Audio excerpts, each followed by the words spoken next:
Hey everybody, welcome to Terry's Tesla, and today we're going to take a look at 3 things people don't like about the 2021 version 11 Tesla holiday update. All right, let's get to it.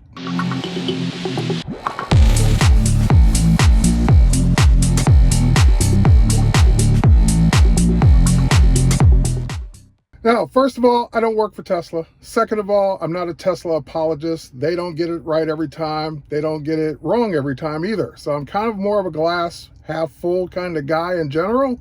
So when I say things like, well, there's a workaround, that doesn't mean you're still going to like it or they still didn't get it wrong. I'm just trying to show you a way to get around your frustrations. So 3 things people don't like about the holiday update. Let's start with the biggest one, including things I don't like about the holiday update, and that is to remove distractions. That was the goal. They removed some icons on the screen that gave you quick access to things that you use all the time, or maybe you don't. And I think that's more the case. All right, so let's go ahead and dive in. All right, one of the first and biggest complaints I hear is that there's no on-screen control for the windshield wipers. Where did my windshield wipers go? There used to be a button dedicated for it. It's not on screen anymore. And you're absolutely right, it's not on screen anymore. But I'm going to give you 3 ways to get back to your wipers. Way number 1, and this is a complaint, that now I have to go through 2 clicks or 2 taps to get to it. I have to bring up the controls, and then there are my wiper controls. And you're right, that is a downside. That is not the way it used to be. It used to be tap 1 and you can see the controls. But I'm going to remind you that on your stalk, on your left stalk, on your next to your steering wheel, there's a button. If you just press it, that'll bring up the controls, and then you can go from there and turn them any way you want, or off, or auto, or whatever it is you want. And then eventually the next thing you do will make them go away. So that's second way to do it. Third way to do it, and this is probably one of the best ways, and that is to just simply use a voice command. So if I tap the voice command menu, speed up the wipers. And that'll just increase the wiper speed by 1. Or I can say, speed up the wipers. And that'll increase them again by 1. Or I could simply say, slow down the wipers.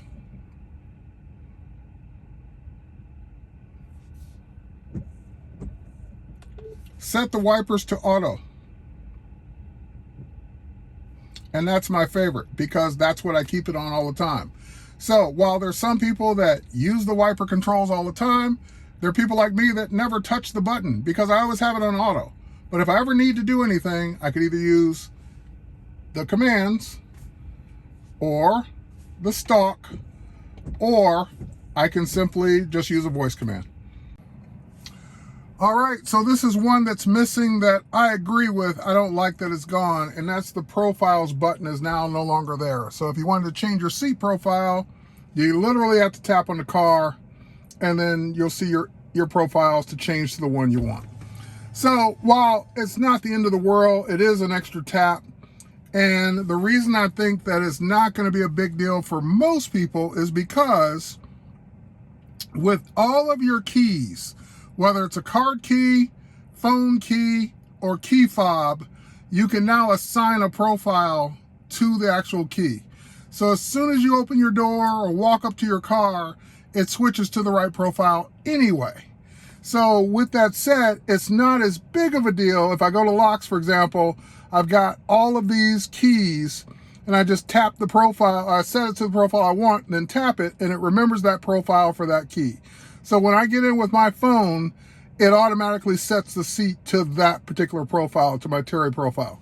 So not the end of the world. I don't access the profiles every single day, but it is now an extra step. If I want to go to profiles, I got to just tap twice to get to it.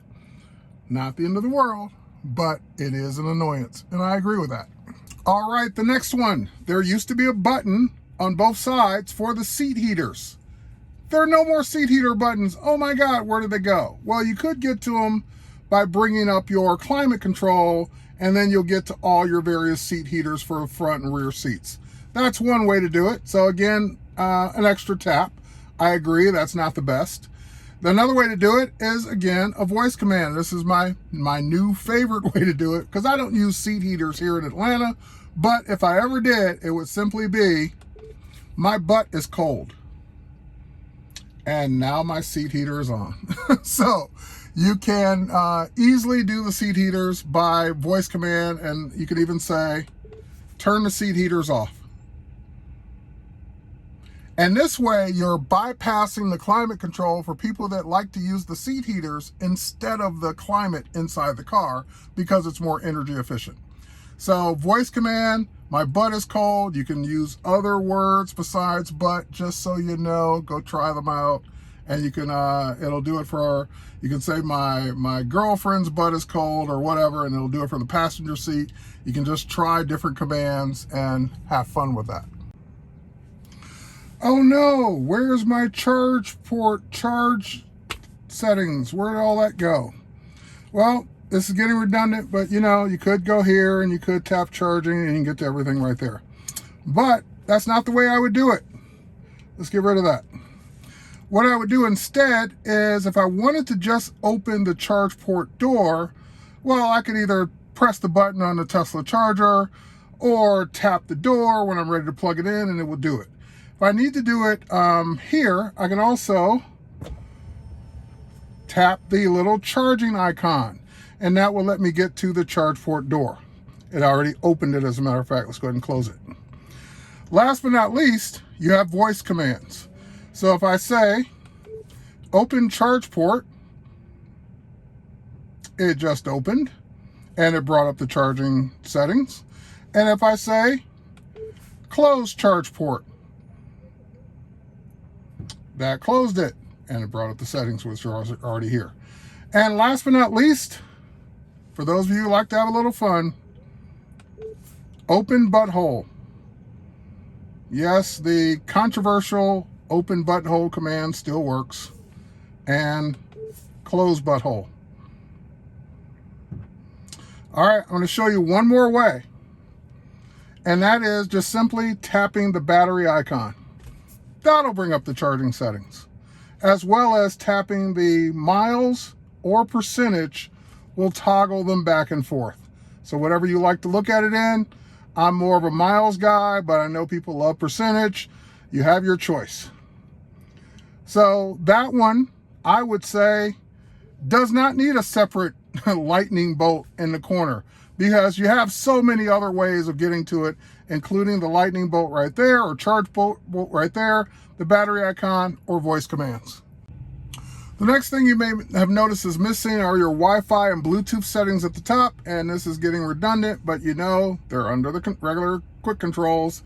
There they are, Bluetooth and Wi-Fi, so you can get to all the same stuff that you used to, and it is an extra tap. Not apologizing for that. It is the way it is, but at least you know the stuff's not completely gone. It's just buried in this menu, so that's not a distraction. Now, with that said, I know that Bluetooth works, but I've also had Wi-Fi work sometimes and not with the voice command. So, for example, I could also just simply say, show Bluetooth settings, and up come the Bluetooth settings. So you can still get to most of the things you're going to do with a voice command if you don't want to go through the menu to find it. Lastly, and this is the one that I struggled to find the most. What happened to my tire pressure? It used to be on a card that I can swipe back and forth here, and my tire pressure's gone. So I said, oh, I know it's probably in the menu. Oh, wait, it's not there. Well, it's probably under service maybe. Oh no, it's not there either. And this is probably the one that is hidden the most. This is your tire pressure. The reason you're not seeing the numbers right now is because the car's not moving. With your tire, to get a tire pressure reading, your car has to drive a little bit. Your tires have to rotate a little bit in order to see the numbers. So I'll edit in a clip so you can see what I'm talking about. Once the car is moving, I took a video of what it would look like to show the tire pressure settings so you can see them. But they are there. You just don't see them if the car's not moving. So this threw me off because I kept going all through every single menu. I couldn't find them. And the reason I couldn't find them is because I hadn't driven the car yet. So, and also there used to be a voice command for show tire pressure and that got broken in this update, or in whatever update it got broken in. So there's no more voice command for it. Hopefully that'll get fixed in a future update, but at least you can get to it. In your service menu, you will see your tire settings, tire pressure. All right, so the missing things was thing number one that people hate. What's thing number two? Thing number two is the icons. Believe it or not, I hear people complaining about the look of the icons, and they don't even like these icons. Now, this is one I am going to disagree with you on, because I go all the way back to 2017 when my Tesla icons looked like Windows 95. So I hated the icons back then. I think these are much cleaner, much simpler, so I love these icons. Now, if you're talking about the ones down here at the bottom with the app launcher, well, let's go into those. I mean, they're okay. I think they're still a step above what we've seen years ago. I don't have a complaint with the icons. Like, the icons to me are okay. If you hate them, I don't think you're going to really have much ground to stand on there and getting them changed. I do like that they're in color. I do like that I can hold down on any one icon. I can move them around. I can put them in any order I want. I can kill the ones I don't need. I can drag down new ones, and my recents will show up over there.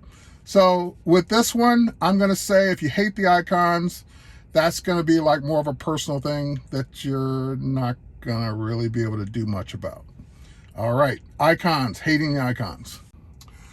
And lastly, number three, and this is the one that one of my friends brought up to me, and it was about one of my favorite features, which is the blind spot camera. So I hit my left turn signal, my blind spot camera came up, and what my friend complained about is that although I like this feature, he does have a point that I don't need the blind spot camera on a single lane road. If I'm on a single lane road and it's just me, there's no car that's going to come up to the side of me, and I'm going to make a right turn, well, there's nothing that I really need to worry about in my blind spot for the most part.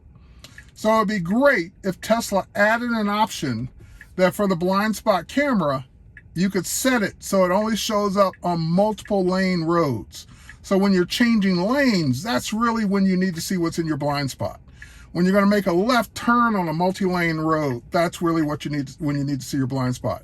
And since Tesla's autopilot can identify how many lanes there are, that would be a simple thing for them to add. So again, that's more of a feature request, just like the icons, but it is one of the complaints I've heard. All right, before I do the wrap up, I got two tips that I didn't get to cover in my first video showing all the new features in the update, which that video is linked below in the description. First tip is that if you have a late model Tesla Model 3 or Performance Model Y built after August 2021, then you have the ability, when you do your light show, it will actually project the word Tesla out onto a wall or onto a building or whatever while it's doing the light show. So check it out, that's pretty cool.